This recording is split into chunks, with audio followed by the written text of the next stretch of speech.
주간도 잘 보내시고 계시나요? 날씨가 갑자기 더워서 많이 힘들죠? 예. 저도 날씨가 너무 더워져서 힘들고 어려운 하루 보내고 있지만 하루하루 모든 시간들이 하나님의 은혜로 채워지면 이 무더위도 금방 지나갈 거라 믿습니다. 오늘 여러분들과 함께 마태복음 9장 1절에서 9절 말씀 이혼에 관한 딜레마를 담임 목사님 설교 내용을 함께 나누도록 하겠습니다.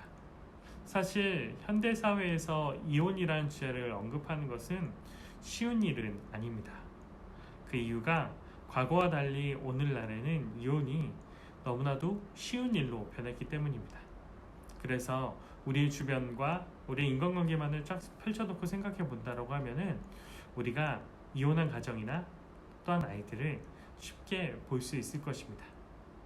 그래서 오늘 주제를 본문 속에 있는 바리새인들과 같이 어떤 율법이나 우리의 편리대로 흑백 논리대로 이혼은 틀렸다라고 무조건적으로 이야기할 수는 없을 것입니다. 그래서 오늘 이 내용을 우리는 조금 더 심도 있게 예수님의 이야기를 토대로 생각해 볼 수 있으면 좋겠는데요. 예수님은 이 이혼의 문제를 해도 된다, 하지 말아야 한다라는 쉽고 간편한 율법주의나 어떤 법으로 우리에게 제시하고 있지는 않습니다. 그 이유는 예수님은 보다 근본적이고 근원적인 문제를 이야기하고 싶어 하시는데요. 저는 이 부분을 창조, 타락, 구속이라는 이 세 가지의 파트를 가지고 기독교적 세계관 원리로 이해하고 싶습니다. 그 이유는 예수님은 이 원리를 통해서 우리가 좀 더 근본적인 삶의 문제를 이해하고 적용하기를 원한다는 것입니다. 그렇기 때문에 이 원리는 이혼에만 해당되는 것이 아니라 우리의 일상의 많은 문제에 적용할 수 있습니다.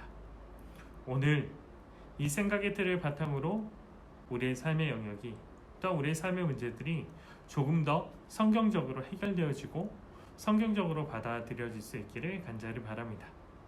오늘 이야기를 시작하면서 가장 첫 번째로 이야기할 것은 창조입니다.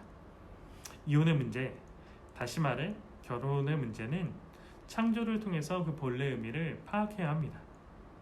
그 이유는 창조는 하나님이 이 세상에 어떠한 목적과 계획을 가지고 있다는 청사진이기 때문입니다. 하나님의 본래의 청사진에서 가정의 이혼의 문제는 존재할 수가 없습니다. 이혼의 문제를 생각해 봅시다. 사람들이 왜 이혼을 하죠? 물론 다양한 이유들이 존재하겠죠. 연예인들처럼 성격 차라는 어떤 명분이 주어진 경우도 있을 것입니다. 그러나 그 모든 문제는 사람과 사람 사이의 갈등으로 시작합니다. 이 갈등이 생기는 이유를 우리가 곰곰이 생각해 보면 성경적인 단어로 표현하면 자기중심적인 인간성으로부터 이해할 수 있을 것입니다. 이 죄의 결과가 사실은 타락의 이유이기도 합니다. 뱀이 인간을 유혹했던 이야기를 생각해 봅시다. 뱀은 우리가 하나님같이 될 수 있다라고 이야기합니다. 그렇죠? 이 유혹의 이야기들을 보면 그걸 발견할 수 있습니다. 하나님같이 눈이 커진다라고 이야기하죠. 이 유혹은 하나님의 세계에 하나님을 제외하고 우리가 주인이 될 수 있다라고 이야기합니다.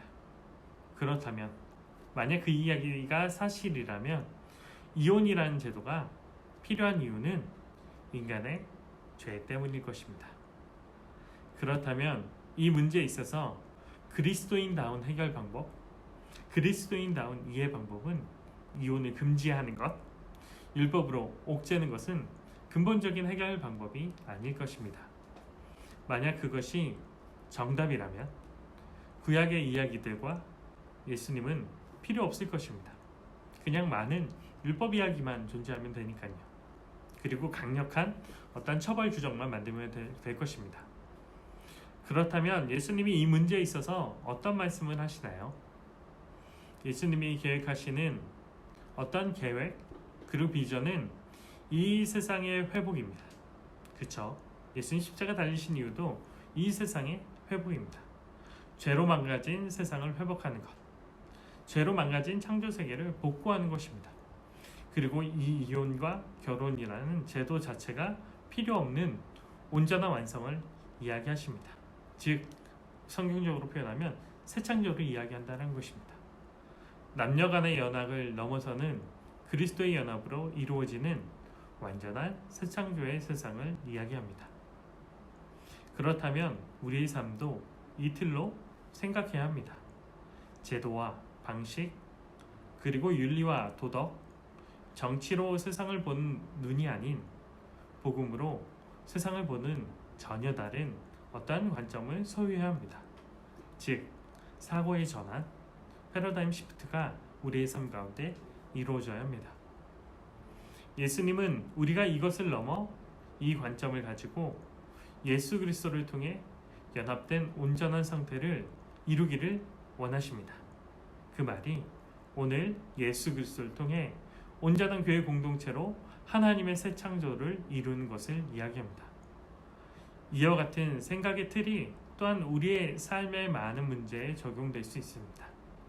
우리의 문제들의 창조적인 본래의 뜻과 타락의 문제로 어떤 자기 중심성으로 어떻게 왜곡되어졌는지, 그리고 하나님께서 이것들을 통해 우리를 어떻게 회복시키고자 하는지를 사실은 이러한 동일한 방식과 생각의 방식으로 이해할 수 있다는 것입니다. 오늘 이 내용들을 통해서 우리의 삶 가운데 다양하고 많은 문제들을 하나님의 복음으로 해결하고 또한 이 문제들을 또한 극복할 수 있는 우리 온전한 청장년 일진 진원들이 될 수 있길 간절히 바랍니다. 예수님의 말씀의 핵심은 무엇인가요? 이혼은 틀렸다, 맞다를 넘어 예수님께서 이 세상을 회복시키려 한다는 것. 자기 중심적인 우리의 가치관과 우리의 세계관을 변화시켜 하나님을 믿는 백성을 통해 이 세상에 온전한 새 창조의 상태를 이루려고 하신다는 사실들을 기억할 수 있는 우리 모두가 될 수 있길 간절히 바랍니다. 이번 한 주간도 그런 비전으로 온전히 살아갈 수 있는 우리 모두가 될 수 있길 간절히 바랍니다. 다음 시간에 또 만나도록 하겠습니다.